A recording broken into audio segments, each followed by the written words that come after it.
dans l'émission Parole de femmes. Nous allons faire toute une semaine avec le pasteur Liliane Sanogo qui nous vient de Côte d'Ivoire. Bonjour pasteur Liliane, ça va? Bonjour Annabelle. C'est vraiment une grande joie de vous recevoir. Et puis quand on préparait les émissions, on a parlé de nos thèmes et franchement j'espère que vous allez réussir à tout dire, même plus, parce que c'était vraiment super tout ce que vous m'avez partagé. Alors je crois qu'on va passer vraiment une excellente semaine. Et pasteur Liliane Sanogo qui vient donc de Côte d'Ivoire et qui est la femme du pasteur Mohamed Sanogo. Et on va parler aujourd'hui de la gestion des émotions. Comment bien gérer nos émotions, parce que les femmes sont réputées pour avoir comme une manifestation d'émotions peut-être un peu plus forte que les hommes, mais on va peut-être expliquer tout ça, puis voir surtout comment manifester bien ces émotions pour pas qu'elles nous fassent du mal, ni qu'elles fassent du mal à notre entourage. Et la première question à poser déjà, c'est est-ce que les émotions sont normales, ou alors est-ce qu'on devrait essayer d'en avoir moins pour que ça aille mieux? Merci Annabelle pour l'invitation déjà. Je suis vraiment honorée d'être là et de pouvoir partager ces moments avec toutes les femmes de la francophonie. Et donc parlant des émotions, je dois dire que les émotions ne sont pas quelque chose d'anormal parce qu'elles ont été créées par Dieu. Dieu a créé les émotions. La Bible dit que même lui, il a des émotions puisque Dieu se met en colère. La Bible nous parle de la jalousie de Dieu. On nous parle également de Jésus qui pleura lorsque son ami est mort, pour dire que les émotions, en fait, sont certainement quelque chose que Dieu a créé pour permettre à l'homme d'exprimer des choses qui sont à l'intérieur de lui, pour pas qu'elles restent coincées justement à l'intérieur. Alors la problématique serait de savoir comment les utiliser au mieux, comment les exprimer pour ne pas qu'elles deviennent nos maîtres ou nos maîtresses, mais que nous en restions maîtresses. Donc les émotions sont totalement normales. La seule chose, c'est qu'il va falloir apprendre à les canaliser pour pas qu'elles nous dominent. Et c'est vrai qu'à la fois, on peut voir dans les émotions, en fait, il y a plein de choses. On a parlé de la jalousie, la colère, la tristesse. Il peut y avoir des bonnes émotions un peu plus joyeuses. La joie, d'ailleurs. Dans les émotions joyeuses, la joie, quoi encore? La tristesse. La tristesse. Dans les émotions joyeuses. Ah, les émotions joyeuses. Ah, d'accord. La joie, je l'ai déjà dit. La joie. Waouh, que d'émotions. Mais dans toutes ces émotions-là, c'est que quelquefois, on voit qu'il y en a certaines, selon les personnalités, qui reviennent plus souvent que d'autres, et puis quelquefois des mauvaises. Par exemple, là, on parle bon, on va pas parler des émotions joyeuses puisqu'on a trouvé que la joie, mais de la jalousie. Il y a ce genre d'émotion qui revient constamment, mais est-ce que c'est juste une émotion, c'est un trait de personnalité, c'est quelque chose de normal, ou comment on fait pour gérer une émotion qui fait du mal quand même? En fait, on peut voir que nos émotions dépendent souvent de l'extérieur, en fait, de choses qu'on a vécues, qui n'ont pas forcément été très bien traitées. Donc parfois ça peut être dans le passé, mais parfois ça peut être juste quelque chose qui arrive dans le présent. L'impatience par exemple, quand on est très impatiente, on attend quelque chose et on sent il y a quelque chose qui commence à monter là, on s'impatiente, puis ça peut sortir des fois en une boule de colère et d'agressivité alors que c'est absolument pas justifié. Ça peut être des fois aussi des blessures qui sont pas guéries, des blessures du passé, et dès qu'on vient on remet le doigt dessus, ben voilà, ça ressurgit de la mauvaise façon. C'est souvent aussi du problème de non-pardon, des choses qui justement qui refont surface quand un événement arrive. Ça c'est vrai que je pense que nous les femmes en plus on nous compare souvent à un incubateur. C'est-à-dire qu'on a des choses qui arrivent, qui entrent, et puis on est là, on incube, et puis après quand ça ressort, ça a pris une forme encore complètement différente et parfois même démesurée parce qu'on garde les choses en dedans. Ça peut être des trahisons, ça peut être aussi des tracas de la vie. Le stress particulièrement peut vraiment affecter les émotions, la fatigue aussi. Il y a différentes choses qui font que on va être sujet à justement avoir des émotions plus ou moins fortes qui vont se manifester, et plus ou moins de la bonne façon et plus ou moins dans le bon contexte en fait. Mais parler ce genre de trahison, c'est qu'on peut être quelqu'un, on va très bien, etc. Et là, il y a quelque chose qui arrive, on est trahi. Et là, ça va être une occasion, je dirais, de pouvoir avoir une émotion. Mais dans le cas de la trahison, ça va nous faire du mal, ça peut nous blesser, ça peut nous attrister. Et puis on a parlé de on n'en a pas encore parlé, mais on va en parler. Mais comment, justement, l'émotion est normale, mais d'un autre côté, cette émotion, elle est là, mais elle nous fait du mal. Comment on va faire pour la traiter, puisqu'elle est là, on a été trahi, maintenant on a du chagrin, on a de la tristesse. Ok, c'est normal que j'ai une émotion, c'est normal que je puisse réagir, mais est-ce que je dois rester dans cet état de tristesse? En fait, moi, je voulais relever le fait qu'on a souvent l'habitude de parler de mauvaises émotions. Mais profondément, je pense qu'il n'y a pas de mauvaises émotions en soi. Parce que toute émotion a un objectif. Même quand on parle de la tristesse, pour moi, la tristesse, elle vient pour exprimer quelque chose qui est un ressenti intérieur. Donc, le ressenti, on ne peut pas le qualifier de mauvais en tant que tel. C'est un sentiment que quelqu'un éprouve par rapport à un événement vécu. Alors la tristesse, elle vient pour être un peu comme un baromètre de ce que la personne a ressenti, de ce que la personne a vécu. Alors, quand la tristesse, elle vient, elle exprime en fait le fort intérieur de l'individu. Et même si c'est de la tristesse, c'est pas forcément mauvais, mais le problème va se poser après dans la façon dont j'oriente cette tristesse. Par exemple, il y a des tristesses qui ont produit des héros. Par exemple, quelqu'un voit sa mère mourir d'une maladie, par exemple.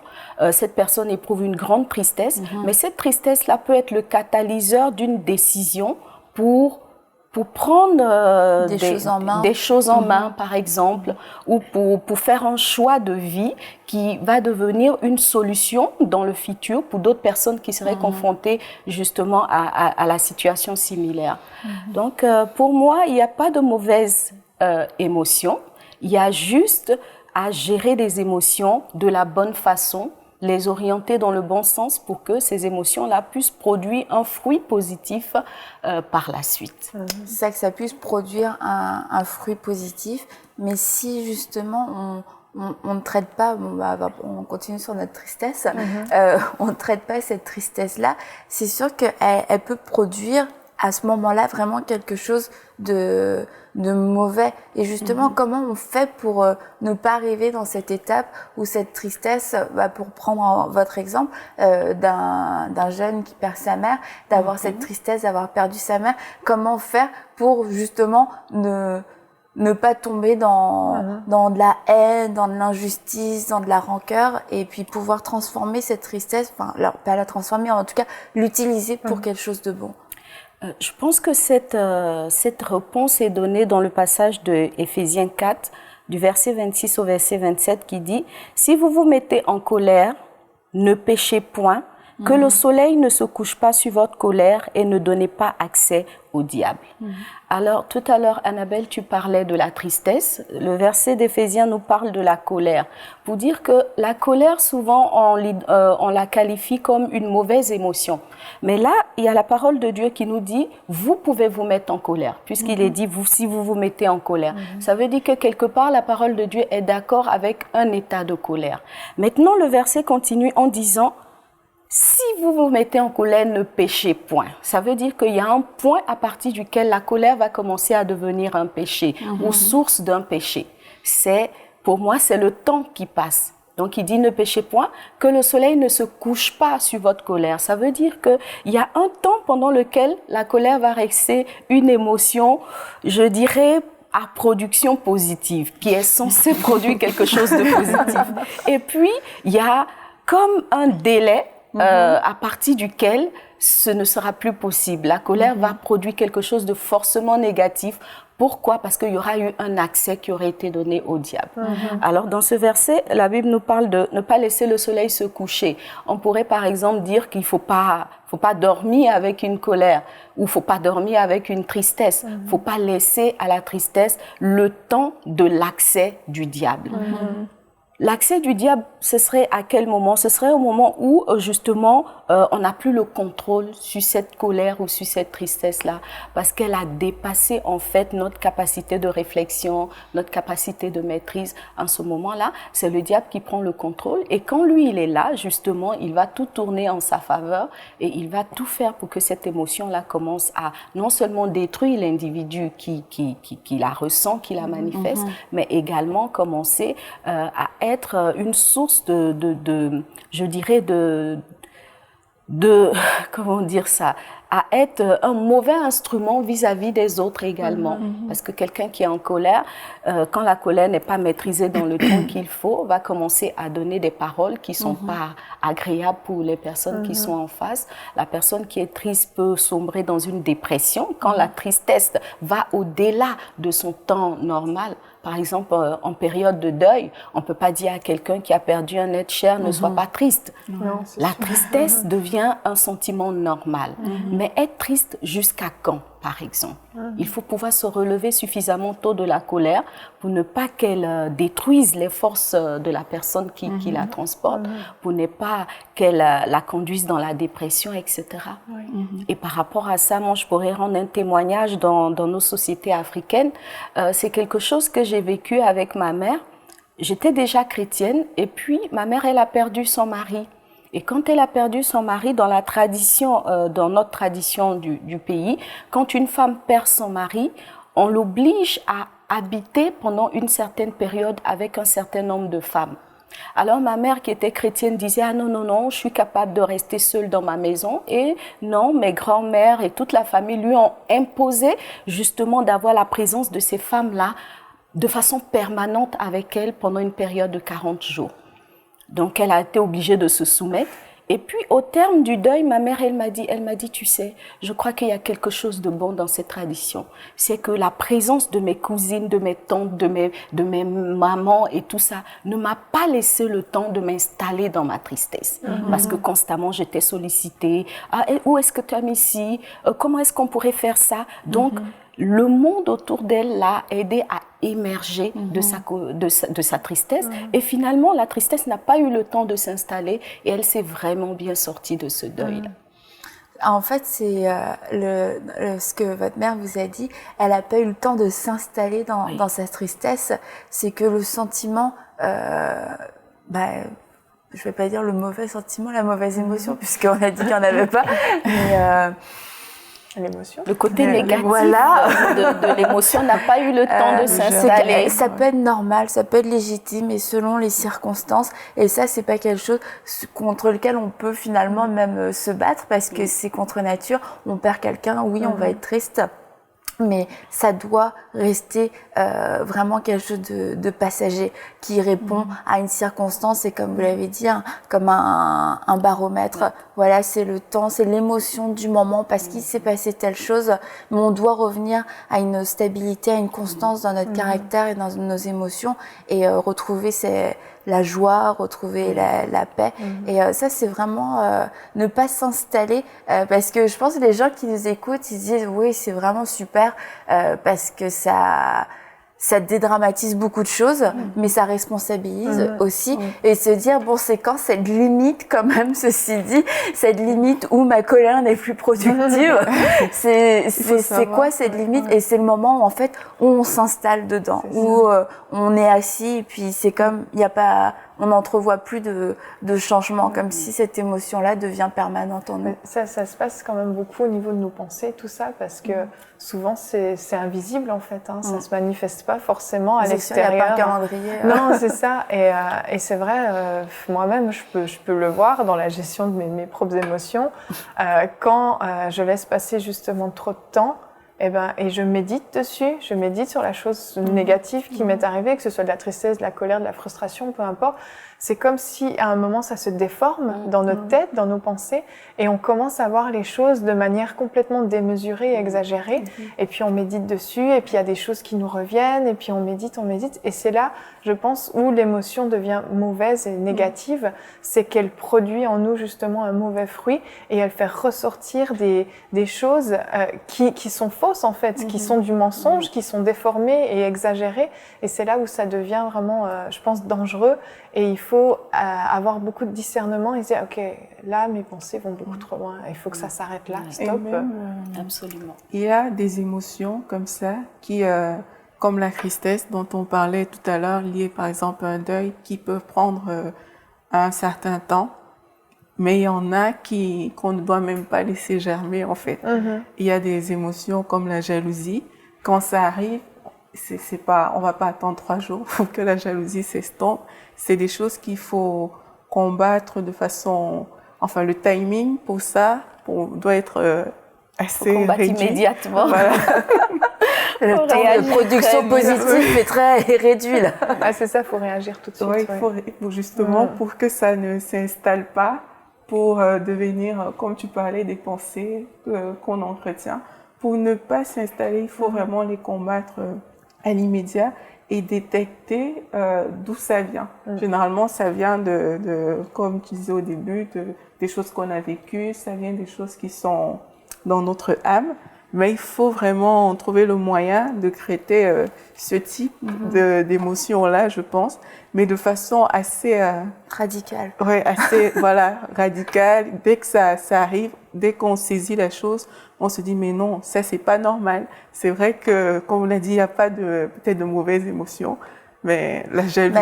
Mais ceci dit, tu vois, je pense qu'il faut faire la différence entre l'émotion et puis déjà le fruit, le mauvais fruit de quelque chose, d'une émotion qui n'a pas été traitée et dans laquelle on s'est installé. Parce que quand la Bible nous parle d'amertume qui produit des rejetons, il y a déjà un fruit, ça a déjà été trop loin. Exactement. Et c'est là, oui, qu'on peut pas... il n'y a plus de choix, enfin, je veux dire, là, il n'y a plus rien de bon à en tirer, parce que c'est déjà en train de produire quelque chose de mauvais. Et justement, quand l'émotion a déjà produit des choses de mauvais, parce qu'on l'a laissé s'installer et nous influencer, c'est qu'on peut voir qu'elle va aussi nous influencer, comme tu l'as dit, dans nos comportements, mais que ça a vraiment biaisé notre jugement, en plus des situations. Oui, ça va créer, je pense, une mauvaise interprétation des propos, des choses, parce que quelqu'un qui, par exemple, a laissé installer la colère en elle, on va dire quelqu'un de nature colérique, parce que ça, c'est quelque chose qui arrive souvent. Pour peu que la personne se retrouve face à une situation, la personne ne va pas prendre le temps de chercher des explications. La personne va juste, parce que c'est quelque chose qui est entré en elle, va juste exploser. Et là, on se retrouve devant une personne qui a un problème. Généralement, quand on manifeste ça, on peut se dire « Ah, mais c'est parce que tel a fait telle chose que moi, je suis dans cet état-là. Mais la vérité, c'est que c'est l'âme de la personne qui se met en colère, qui a besoin d'être restaurée. C'est pas forcément la personne en face, parce que une autre personne, devant la même situation, ne sera pas en colère. La personne va voir la situation et comprendre que, ah, mais si telle personne réagit comme ça, il y a forcément une raison, sans pour autant se mettre en colère. Donc, c'est comme si, genre, il y a une plaisanterie, il y a 10 personnes qui rient, il y en a une qui pleure. C'est celle qui pleure qui dit, lui, il a un problème, il est dur. Et pourtant, c'est la personne qui a un problème. Donc, il faut vraiment que chacun à son niveau réussisse à trouver la source d'où ça vient et travaille à ce niveau-là pour ne pas laisser ce fruit se répandre dans sa vie. Et Pasteur Liliane, dans le fait de justement gérer ces émotions, parce que ça va avoir un impact sur nos relations, c'est ça, une fois qu'on est dans cette mauvaise interprétation, on met les gens dans notre entourage dans des situations délicates constamment, enfin régulièrement en tout cas.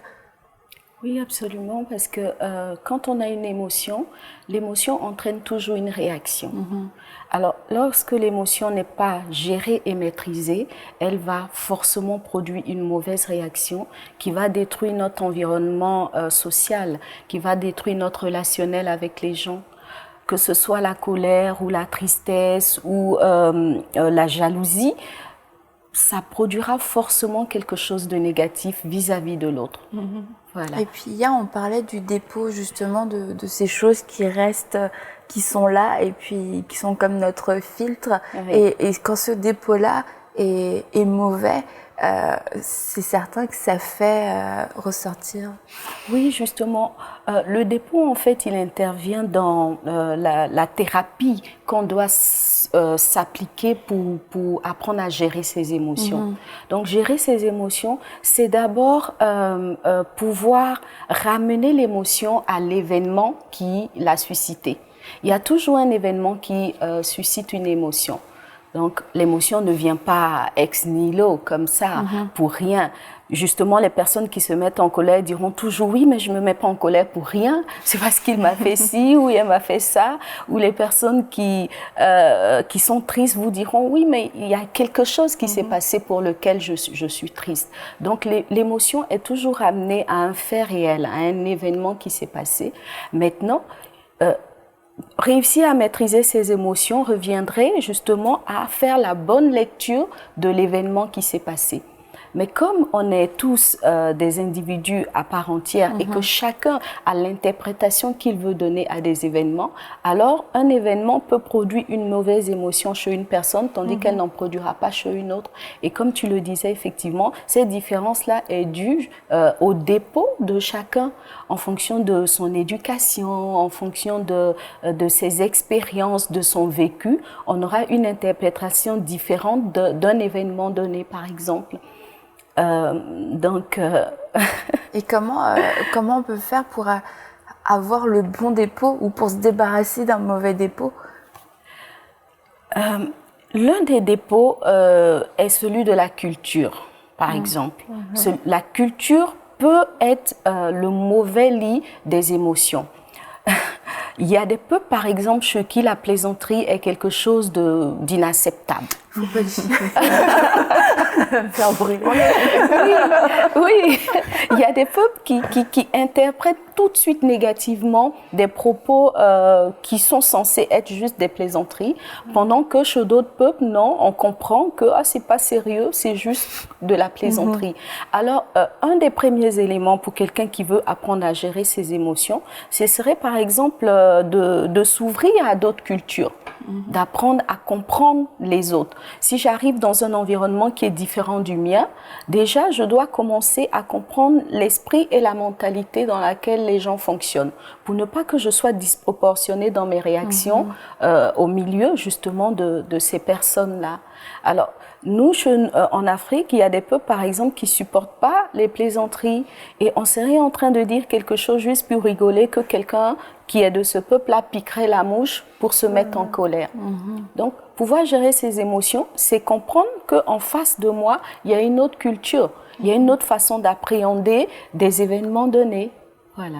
Et puis, il y a justement la capacité ou l'incapacité à donner des proportions exagérées à des événements donnés. Là, je pense que c'est le fruit de l'âme et souvent c'est dû à des blessures, comme Evelyne le disait tout à l'heure. Il y a des blessures qui établissent un mauvais dépôt dans l'individu parce qu'il n'a pas pardonné, il n'a pas oublié des choses qui se sont passées. Alors, quand quelque chose se passe, il va toujours établir un rapport avec son passé, avec ce qu'il a vécu dans le passé, par exemple. Et c'est son vécu du passé qui va lui dicter sa réaction présente. Il ne faut pas qu'il en soit ainsi. Je pense que chaque événement, dans son temps, transporte sa signification. Voilà. Donc, ce n'est pas parce qu'il y a 10 ans, un événement a eu telle coloration qu'aujourd'hui, il aura la même coloration. Il faut être capable d'oublier le passé et prendre chaque événement pour ce qu'il est à l'instant où il survient. Et ça permet justement de gérer ses émotions et de ne pas avoir des lunettes, en quelque sorte, de ne pas avoir le monde toujours en rouge ou toujours en vert, comme les lunettes des enfants, mais de pouvoir relativiser chaque événement et de le poser dans son contexte à sa juste valeur. Oh, wow. Toi, tu viens d'un peuple qui supporte pas les plaisanteries. Ouais, c'est tout le contraire. Donc, pour tout. Il y en a. Pour tout. Mais ça, c'est vrai. Au niveau de la culture, on voit qu'il y a beaucoup d'émotions et de vives émotions quand les gens viennent de cultures différentes, parce que l'un se sent agressé, l'autre se sent méprisé. Enfin, ça peut créer beaucoup de mauvaises interprétations et des émotions qui, au final, créent des espèces de divisions, de blessures. Et c'est vrai que quand on s'ouvre à l'autre, quand on voit le monde sous un autre point de vue qui n'est pas le nôtre, et puis dans le fond, notre point de vue n'est pas universel. Pas du tout, justement.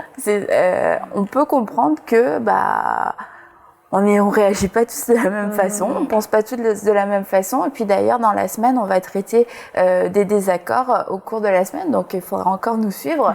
Et on va voir, oui, justement, que d'avoir une petite pensée qui tourne autour de nous, c'est un vrai terrain fertile aux désaccords et aux disputes, parce que faudrait juste que tout le monde pense comme nous et soit d'accord avec nous, sinon là, il y a guerre mondiale.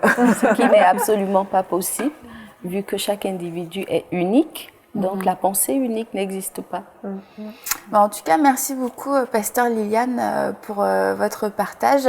Demain, on va poursuivre sur la gestion des émotions encore. On va vraiment voir dans le pratique, dans la vie quotidienne, comment gérer nos émotions, comment marcher dans la paix, comment poursuivre la paix. Et puis aussi, on va parler de comment exprimer ces émotions, parce qu'aujourd'hui, on a fait un petit peu le constat de toutes nos émotions qui viennent, et puis on a compris qu'on ne va pas s'installer dans ces émotions qui doivent être passagères, les émotions qui peuvent avoir une portée négative dans notre vie. Ah, c'est bien ça.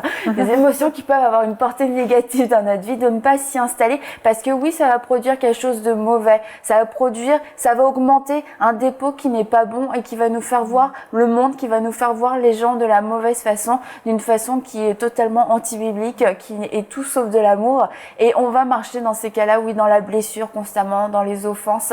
Et c'est pas comme ça que on va réussir à gérer nos émotions et à être en paix, à être heureux et à vivre une vie épanouie. Et donc demain, on va voir comment exprimer ces émotions, comment les libérer, et qu'en fait, les émotions n'ont pas besoin d'être constamment refoulées. Au contraire, comme Pasteur Liliane l'a dit, c'est des indicateurs qu'il y a quelque chose à l'intérieur qui s'est passé. Donc on va voir comment traiter ces choses-là. Alors je vous encourage à nous suivre demain dans l'émission Parole de Femme. Envoyez-nous votre témoignage à paroledefemme@enseigne-moi.com.